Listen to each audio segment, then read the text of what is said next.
Hello viewers, welcome back to my channel. ఈరోజు మనం మాట్లాడుకోబోతున్నాం వీడి గురించి.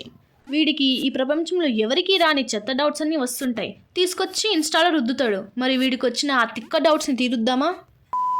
ఇప్పుడు మనం చలికాలం వాటర్లోకి దిగితే మనకు చలి పెడుతుంది కదా, మరి చేపలు కూడా అవే వాటర్లో ఉంటాయి కదా, వాటికి చలి పెడుతుందంటావా? ఎవరురా నువ్వు ఇంత టాలెంటెడ్ ఉన్నావు? అరే ఎవడ్రా వీడు ఇలా ఉన్నాడు? మరి అలా ఉంటాయి అన్న డౌట్స్. చిన్నప్పుడు స్కూల్కి వెళ్ళి చచ్చుంటే అర్థమయ్యేది. చూసారు కదా ఫ్రెండ్స్ వీడి డౌట్స్. ఫిషెస్ సర్వైవ్ అవ్వగలవు అంత కోల్డ్ అట్మాస్ఫియర్లో కూడా. దీనిని హైబర్నేషన్ అంటారు. వింటర్లో లేక్స్ ఆర్ పాండ్స్లో ఉన్న వాటర్ పైన లేయర్ ఫ్రీజ్ అయిపోతుంది, కానీ డీపర్ లేయర్స్ కొంచెం వార్మ్గా ఉంటాయి. ఫిషెస్ ఆ డీప్ లేయర్స్లో సర్వైవ్ అవుతాయి. నెక్స్ట్ ఆణిముత్యాన్ని తీసుకురండి. ఇప్పుడు మన బాడీలో 70% ఆఫ్ వాటర్ ఉంటుంది అంటారు కదా, మరి అలా అయితే మనకు దెబ్బ తగిలినప్పుడు వాటర్ కాకుండా బ్లడ్ ఎందుకు వస్తుందంటావు? ఎందుకు పుడతారో కూడా తెలియదండి మనుషులు. కొంతమంది బేసిక్ సెన్స్ ఉండదు మనుషుల దగ్గర.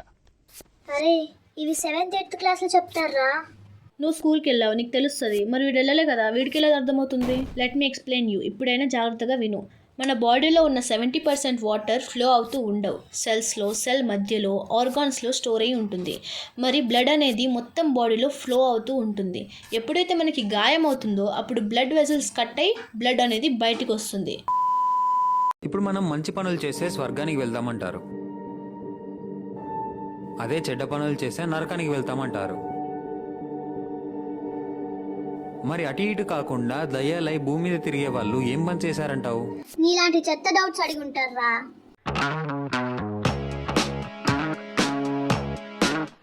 ఫర్ సపోజ్ ఒక నిమ్మకాయ కాస్ట్ 2 రూపీస్ అనుకుందాం.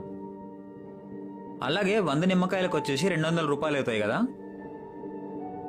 కానీ 100 నిమ్మకాయలు ఉన్న శక్తి గల సోప్ మనకి 10 రూపీస్కి ఎందుకు దొరుకుతుందంటావు? నీకే కదా ప్రాఫిట్. మంచిగా సోప్ ని కూరలో వేసుకొని తిను. అసలు వీడు హాఫ్ నాలెడ్జ్తో ఉన్నాడు. సరేరా తిను, కావాలంటే షర్బత్ చేసుకొని కూడా తాగరా, ఎండాకాలంలో మంచిగా ఉంటుంది. ఇప్పుడు మీరు కమెంట్స్ లో నీకెలా తెలుసు టేస్ట్ అని అడగొద్దు. ఇప్పుడు కాపలగా ఉండే వాళ్ళని వాచ్మెన్ అంటారు. 1 సెకండ్, వీడు అడిగే చెత్త డౌట్స్కి మళ్ళీ బ్యాక్గ్రౌండ్లో ఒక ఇంటెన్స్ మ్యూజిక్, అదేదో దేశాన్ని ఉద్ధరించేస్తున్నట్టు. మరి వాచ్ అమ్మే వాళ్ళని ఏమంటారంటావు? भाई यहाँ पे क्या हो रहा है?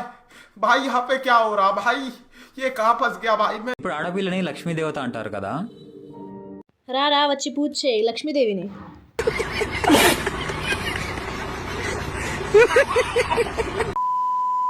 ఇప్పుడు గుడిలో దేవుడికి పెట్టిన ప్రసాదం దేవుడికి చూపించి అందరికీ పంచుతూ ఉంటారు కదా, మరి అదే హుండీలో వేసిన డబ్బులు ఎందుకు పంచారంటావు? ఇప్పుడు నాకు క్లియర్ గా అర్థమైపోయింది. వీడు చిన్నప్పుడు స్కూల్ బంక్ చేసి గుళ్ళో చిల్లర ఏరుకునే బ్యాచ్ అని. ఇప్పుడు మనం చూసుకుంటే ఎక్కడైనా పిల్లలతో పని చేయించడం అనేది చాలా ఇల్లీగల్ కదా. అలా అయితే పిల్లలకి హోంవర్క్ ఎందుకు ఇస్తున్నారంటావు? ఎందుకురా నీకు ఏసి బతుకు, ఎందుకురా నువ్వు బతుకుతావు? మరి మీకు వీళ్ళలాంటి పరిస్థితి రాకూడదు అనుకుంటే చక్కగా స్కూల్కి కాలేజ్కి వెళ్ళి చదువుకోండి. So that is it for today guys. I hope you guys enjoyed this video. Enjoy చేస్తుంటే కనుక, మీకు నచ్చుంటే కనుక ఖచ్చితంగా ఒక లైక్ చేసి వెళ్ళండి అండ్ ప్లీజ్ సబ్స్క్రైబ్ చేసుకోండి. And I will meet you in the next video. Until then thanks for watching. Channel को सब्सक्राइब करो पहले, हाँ जल्दी करो. मुझे पता है कि आप लोग नहीं करते, वीडियो देखते हो लेकिन सब्सक्राइब नहीं करते. ये लाल कलर का बटन नहीं से दबाओ, जल्दी दबाओ, फिर मैं शुरू करूँ. दबा दो जल्दी, दबा दिया, घंटी भी दबा देना, ठीक है.